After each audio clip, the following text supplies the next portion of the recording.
टिफी एक genius monkey है और इसकी लैब में मजे मजे के एक्सपेरिमेंट्स होते हैं। क्या आपने सॉल्युबल और इनसॉल्युबल मटेरियल्स और इनकी सेपरेशंस होते देखी है? आए देखें टिफी अपनी लैब में ये कैसे कर रहा है। टिफी के सामने रखे इस बीकर में वाटर मौजूद है जिसमें उसने अभी अभी सॉल्ट डाला है। वो ग्लास स्टीयरिंग रॉड से इस सॉल्यूशन को मिक्स कर रहा है। यहाँ वाटर सॉल्वेंट है और सॉल्ट सोल्यूट है। Solute is a substance which can be dissolved in another substance, यानी कोई ऐसी चीज जो किसी दूसरी चीज में हल्की जा सके उसे सोल्यूट कहते हैं। ज्यादातर सोल्यूट्स सॉलिड होते हैं, while solvent is a substance in which another substance is dissolved, जबकि सॉल्वेंट उन अशिया को कहते हैं जिनमें कोई दूसरी अशिया हल्की जाती हैं। ज्यादातर सॉल्वेंट्स लिक्विड होते हैं। इस एक्सपेरिमेंट से हमें ये पता चलता है कि सॉल्ट एक सॉल्युबल मटेरियल यानी हल हो जाने वाला मटेरियल है, क्योंकि वो पानी में मुकम्मल तौर पर हल हो गया है। Salt is a soluble material because it has dissolved in the solvent. पर देखें जब टिफी पेंसिल का बारीक पिसा हुआ कचरा वाटर में हल करने की कोशिश कर रहा है तो वो डिसॉल्व यानी हल नहीं हो रहा है। इस एक्सपेरिमेंट से हमें ये पता चलता है कि पेंसिल शेवर्स इनसॉल्युबल मटेरियल यानी ना हल होने वाले मटेरियल हैं, क्योंकि वो सॉल्वेंट में डिसॉल्व नहीं हुए। Pencil shavers are insoluble because they have not dissolved in the solvent. Soluble materials easily dissolve in another substance.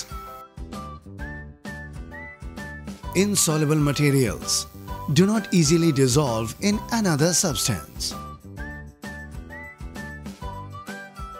Conduct a similar experiment to find out which of the following materials are soluble in water: sugar, sand, metal, wood, plastic, dishwashing detergents.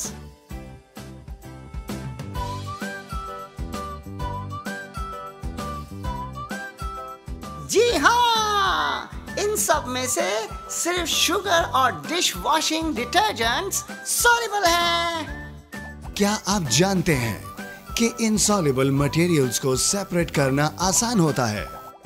ऐसा दो तरीके से किया जा सकता है, filtration और decantation.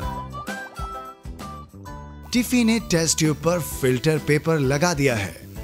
अब पेंसिल शेवर्स और पानी का ये मिक्सचर जब इस फिल्टर पेपर में से गुजरेगा तो साफ पानी टेस्ट ट्यूब में जमा हो जाएगा, जबकि pencil shaver powder filter paper के ऊपर जमा हो जाएगा। इस तरह फिल्ट्रेशन की मदद से इनसॉल्युबल मटेरियल्स को अलग किया जा सकता है। इनसॉल्युबल मटेरियल्स को डिकेंटेशन की मदद से भी सेपरेट किया जा सकता है। टिफी ने सैंड और वाटर के इस मिक्सचर को टेबल पे रख दिया है। गौर करें कि बीकर में मौजूद सैंड कैसे नीचे बैठ रही है। 5 से 10 मिनट बाद ये मुकम्मल तौर पर नीचे बैठ जाएगी। अब टिफी एहतियात से पहले बीकर के मिक्सचर को दूसरे बीकर में डाल रहा है। देखें, नए बीकर में साफ पानी जमा हो गया है, जबकि सैंड पुराने बीकर के बॉटम पर रह गई है। इसे हम निथारना यानी डिकेंटेशन कहते हैं। सॉल्यूशन में से सॉल्युबल मटेरियल्स को भी सेपरेट किया जा सकता है। क्या आप सॉल्ट और वाटर के इस सॉल्यूशन में से सॉल्ट को सेपरेट कर सकते हैं? How can you separate salt from salt water solution?